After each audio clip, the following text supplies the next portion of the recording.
মহারাজ সোমকে বলে, তুই কোথায় কার কাছে টাকা রেখেছিস এই সমস্ত কিছু আমি জানতে চাই না, আমি শুধু জানতে চাই তুই কবে টাকাটা ফেরত দিবি, বল কবে টাকা ফেরত দিবি।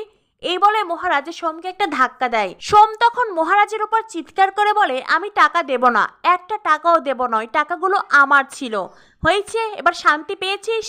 এ বলে সোম ওখান থেকে চলে যেতে চায়। তখনই মহারাজের বাবা এসে সোমকে একটা জোরে থাপ্পড় দেন আর তারপরেই বলেন, লজ্জা করে না তোর, তোর লজ্জা করে না বেহায়া ছেলে কথাকার।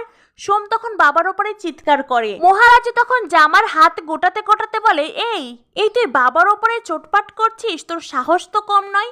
এই বলে সোমকে একটা ধাক্কা দেয়। তখনই সোম চিৎকার করে বলে, আমার বয়সী ছেলের গায়ে কোনো বাবা কি হাত তোলে, হাত তোলে? মহারাজ বলে, হ্যাঁ তোর বয়সী ছেলের গায়ে তো বাবারা হাত তুলতে পারে না, তবে তোর বয়সী ছেলের গায়ে আমার বয়সী ছেলে হাত তুলতে পারবে তো নাকি। এই বলে মহারাজের সোমের দিকে এগিয়ে যায়। সোম তখন বলে, আর আমি কি ভেবেছিস আমি কি হাতে চুরি পরে বসে আছি? এই বলে মহারাজকে ধাক্কা দেয়। মহারাজ বলে, তাই নাকি? এই বলে মহারাজ সোমকে ধরে আর সোমকে একটা জোরে ঘুষি মারে। আর তারপরেই সোমকে আবারও মারতে যাবে, ঠিক সেই মুহূর্তে মাঝখানে চলে আসে পূজা। পূজা এসে বলে, কি করছেন কি, দয়া করে দুই ভাই ভাই আর অশান্তি করবেন না, যান আপনারা যে যার ঘরে চলে যান। মহারাজ বলে, আমাদের মধ্যে আসার আপনি কে? হ্যাঁ আপনি কে? একসঙ্গে রথ টেনেছি মানে এই নয় যে আমি আমার জীবনে আপনাকে জায়গা দিয়েছি।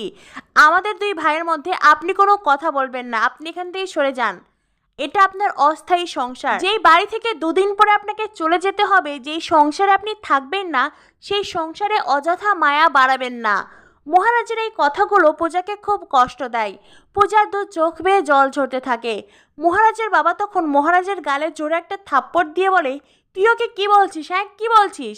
মহারাজ বলে, আমি যা বলেছি ঠিক বলেছি বাবা, আমার মতন একজন জেলখাটা আসামি একজন খুনির সঙ্গে পূজা কি ভালো আছে? তুমি জিজ্ঞাসা করো। ফুলসজ্জার রাতে যেই লোক মদ খেয়ে ঘরে ঢোকে তার সঙ্গে পূজা কি ভালো আছে নাকি ভালো থাকবে? তুমি ওকে জিজ্ঞাসা করো। পূজা বলে, আমার ভালো মন্দ নিয়ে আপনাকে ভাবতে হবে না, আমার কিসে সুখ কিসে দুঃখ আপনি আপনার মতন সেটা ভাবতে পারেন না, আমি এই সংসারটা ছেড়ে যাব নাকি ভালোবাসায় বেঁধে রাখবো সেটাও আপনি বলতে পারেন না। আমি আপনাকে ফুলসজ্জার রাতেই বলে দিয়েছিলাম, হেরে গিয়ে ময়দান ছেড়ে পালিয়ে যাওয়ার মেয়ে আমি নই।